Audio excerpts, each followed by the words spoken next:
Mas e o Bolsonaro, hein? E o Lula? Você já deve ter visto por aí que eles, né, a turminha da esquerda, tá tentando de todo jeito responsabilizar o bolsonarismo pelos escândalos do Banco Master.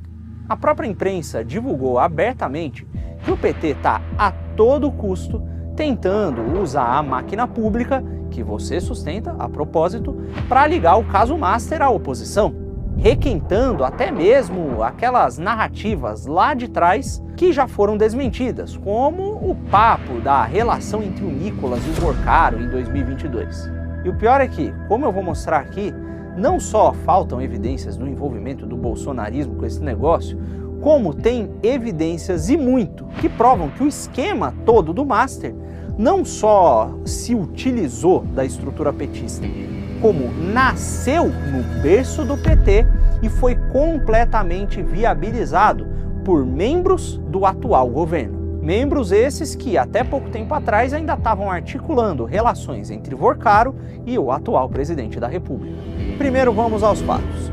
Durante a sua gestão do governo da Bahia, Rui Costa, petista histórico e atual ministro da Casa Civil, privatizou a empresa baiana de alimentos, a EBAL, para a empresa de Augusto Lima, ex-sócio do Banco Master.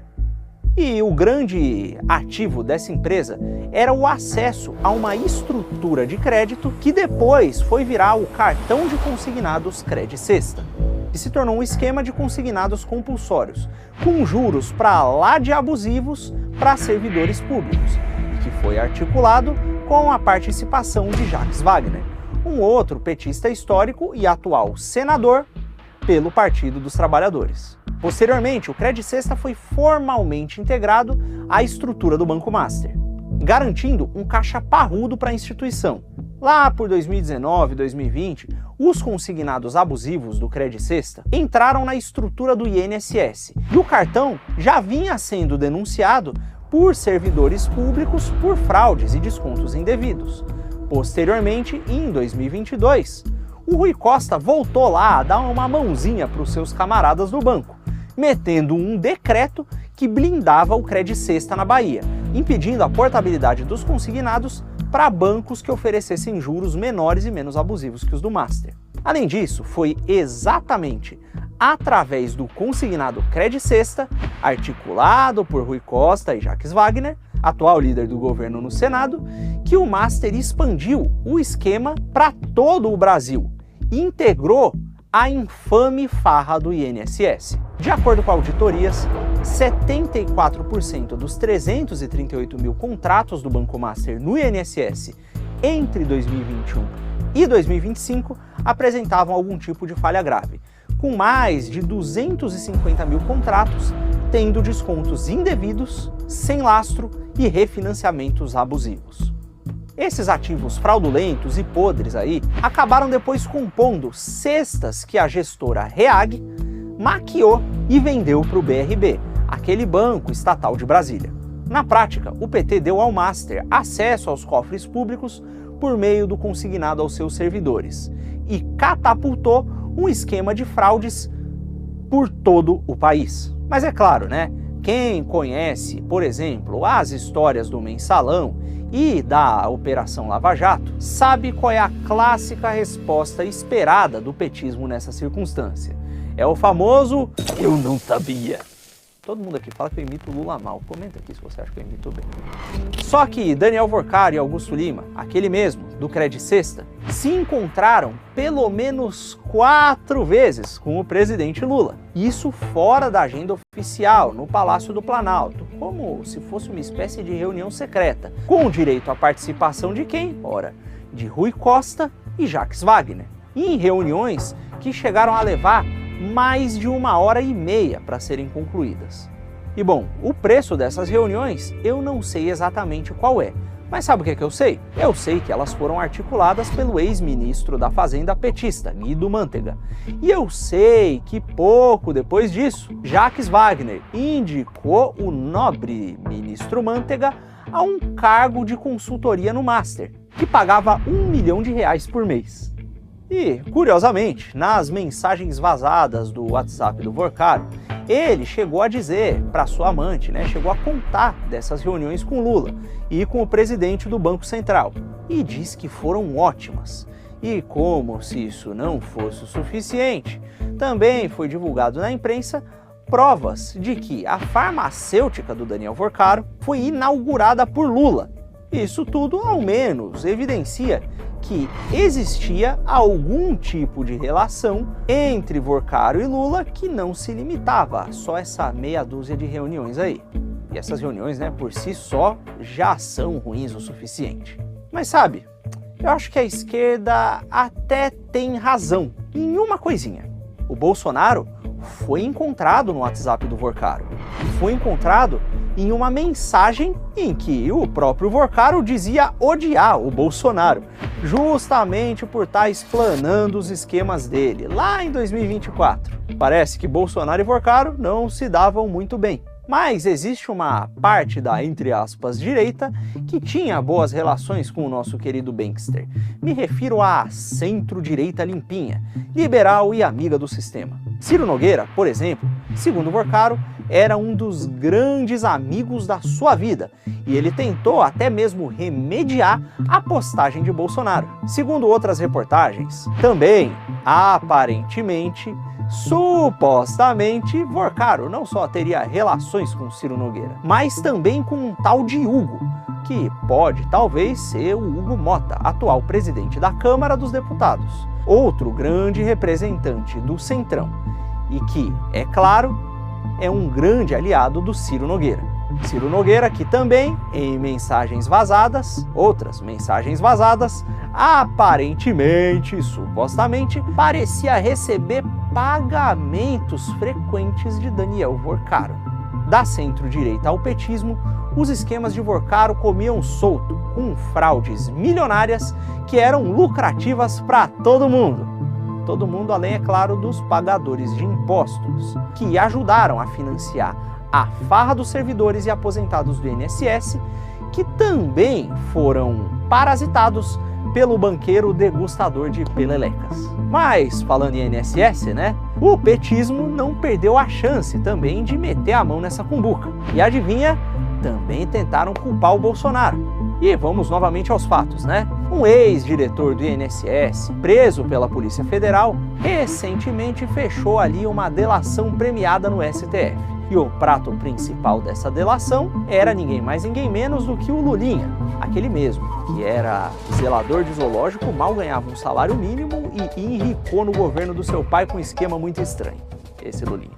Uma testemunha-chave, Edson Claro, que é ex-sócio do lobista, conhecido como Careca do INSS, confessou à PF que o operador do esquema falava o tempo inteiro em um personagem chamado Filho do Rapaz. E qual era o acordo? Ora, o filho do rapaz receberia uma mesada fixa de R$300 mil para fazer lobby e escancarar as portas dos ministérios do governo Lula para o esquema deles. Curiosamente, a PF fez algumas buscas. Encontrou um envelope pardo com o nome de Lulinha e também interceptou mensagens de WhatsApp de uma amiga dele, a Roberta Lussinger, que falava com o Careca do INSS. E as conversas ali tanto falavam sobre fazer repasses de 300 mil, quanto falavam no medo dessa amiga de que o nome de Lulinha fosse divulgado por conta da coleta de provas pela Polícia Federal. Além disso, o COAF também descobriu que a empresa do Careca repassou exatos 1,5 milhões de reais em 5 parcelas de 300 mil. E o destino? Olha, foi a conta da Roberta Lussinger, amiga de Lulinha e dona de uma firma de intermediação financeira. E lembra? Esses 300 mil aí era exatamente o valor da mesada prometida, segundo o depoimento. Daí, é claro, o cerco fechou. O ministro André Mendonça autorizou a quebra de sigilo do Lulinha. A CPI do INSS fez o mesmo, e o resultado foi um pânico generalizado no governo, teve até pancadaria. E o que o PT fez depois? Bom, o que o PT sabe fazer de melhor, correu para o colo dos Supremos. E quem deu a liminar suspendendo essa quebra de sigilo da amiga do Lulinha? Foi um petista histórico e ex-ministro da Justiça do próprio Lula. Eu acho que vocês sabem quem é e eu não preciso falar o nome aqui para me preservar um pouco, né? Bom, junte-se tudo isso às viagens do Lulinha com o careca do INSS na primeira classe para a Europa, a movimentação suspeita de 19 milhões em 3 anos de mandato do Lula, as mesadas suspeitas que o próprio Lulinha mandava para o sítio de Atibaia. Isso sem contar que, mesmo tirando o Frei Chico, irmão do Lula, teve envolvido até o pescoço com uma das organizações sindicais que mais lucrou com a farra do INSS. E os descontos dessa farra, obviamente, dispararam justamente durante o governo Lula. Quando você olha para todo esse cenário, qual é a conclusão inevitável? Ora, é que o escândalo do INSS, o Lulinha e o Banco Master têm uma coisa em comum. Eles têm o mesmo DNA. E esse DNA é o DNA petista. E olha, o colapso do Banco Master não é necessariamente um raio no céu azul. A matriz desse esquema nasceu no berço do atual governo, nasceu na Bahia de Rui Costa. Foi articulado com a ajuda do Jacques Wagner e escalou até virar uma engrenagem que parasita aposentados do INSS. Pessoas que hoje não conseguem nem comprar remédio. E quem dirá a tal da picanha prometida pelo Lula, né? Junte o mensalão, a Lava Jato, as fraudes sindicais do irmão do Lula, junte a Procuradoria-Geral da República, fechando os olhos para um banqueiro que tramava agredir jornalistas. E o que é que você tem? Você tem a essência da tal festa da democracia, a essência do governo do amor. O amor que premia e protege banqueiros corruptos e amigos da elite, enquanto condena velhinhas e mendigos à prisão. Olha, até agora só 1/3 do telefone do Vorcaro foi periciado, e nós descobrimos que ele tanto comprou diretores do Banco Central, quanto chegou a financiar jornalistas que vão da extrema esquerda até a centro-direita limpinha. E aí eu trago uma reflexão. Daniel Vorcaro é um peixe médio, é um novato na Faria Lima. E se um iniciante como o Vorcaro consegue ter o WhatsApp de ministros, comprar o Banco Central, ter acesso a equipamento militar e tinha até planos de hackear o FBI e a Interpol, o que é que os verdadeiros donos do poder financeiro não estão fazendo, hein? Vorcaro não operou sozinho. Ele espalhou os seus CDBs podres por todo o mercado financeiro com a ajuda de grandes corretoras da Faria Lima. Ele é só um sintoma de uma elite financeira completamente estéril, que não produz nada e apenas parasita você através de gambiarras financeiras usurárias, que são, evidentemente, patrocinadas pelo Estado. Mas preste muita atenção na grande ilusão que eles estão tentando te vender todos os dias no noticiário. Esse clima de euforia, de esquema sendo descoberto. Olha, eu acho muito importante que o Daniel Vorcaro e os seus associados sejam punidos. Mas vamos supor aqui que ele seja condenado e fique preso em definitivo. Vamos supor que os ministros e poderosos ligados ao Banco Master caiam. Você acha mesmo que a arquitetura da coisa muda? Não muda, porque os grandes players, aqueles que são maiores que o Vorcaro, quem realmente manda no país e lucra muito com o governo Lula, continua extremamente confortável. E eu mesmo, por exemplo, não vi nenhum bancão que lucrou com os consignados fraudados e os descontos indevidos do INSS sendo questionado. E olha, enquanto eles brincam com o dinheiro que vem de aposentado, vem do trabalhador brasileiro comum, esse mesmo brasileiro comum não está apenas com a conta bancária no vermelho. Ele está sendo completamente esmagado e muitas vezes está, de maneira muito literal, sangrando na rua. Em 2024, o Brasil registrou cerca de 38 mil homicídios, o que dá cerca de 104 mortes violentas por dia. Nós vivemos em uma guerra não declarada, que registra aproximadamente 3 vezes mais mortes violentas em um único ano que o total de civil mortos em quase 3 anos de guerra na Ucrânia. Você sai de casa com medo de ser assaltado, furtado ou de levar um tiro no ponto de ônibus. E a impunidade é a regra de ouro do sistema. Aproximadamente 64% desses casos de homicídios ficam totalmente sem solução. Você é abatido e o Estado simplesmente dá de ombros. Sabe por que Brasília não resolve a segurança pública? Porque o topo da pirâmide financeira já se misturou com a base do crime. As facções criminosas que dominam o Brasil e aterrorizam a sua cidade não guardam mais dinheiro na mala ou debaixo do colchão. Como operações recentes da Polícia Federal cansaram de mostrar, o crime organizado hoje lava bilhões através das fintechs e do sistema financeiro limpinho das avenidas de São Paulo. O crime do colarinho branco que rouba o seu futuro, os workaros da vida e aqueles que são maiores que o próprio workaro operam no mesmo ecossistema que a facção que bota uma arma na sua cabeça. E essa facção, muitas vezes, tem até mesmo acesso às instituições. A elite lucra, o crime manda e você é apenas um pagador de imposto preso no meio do fogo cruzado. No final das contas, o sistema joga em sintonia.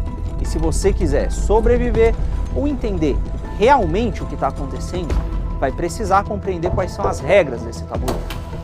E para entender como essa máquina de moer gente funciona, e como ela funciona de verdade, como é que o sangue derramado nas ruas financia o luxo de quem se diz dono do poder, você precisa dar um passo. Toda semana a nossa equipe analisa ao vivo, aqui no Quinto Elemento, a política como ela é, sem afetação, sem frescura e sem enganação, sem fazer espetáculo e fingir que todos os problemas do Brasil estão sendo resolvidos por conta da prisão de um dos grandes corruptos.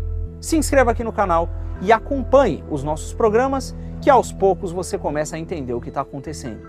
Eu mesmo sugiro para começar, se você tem interesse na política, o Puxando o Fio, que está ao vivo aqui toda semana, às quartas-feiras, às 18h45.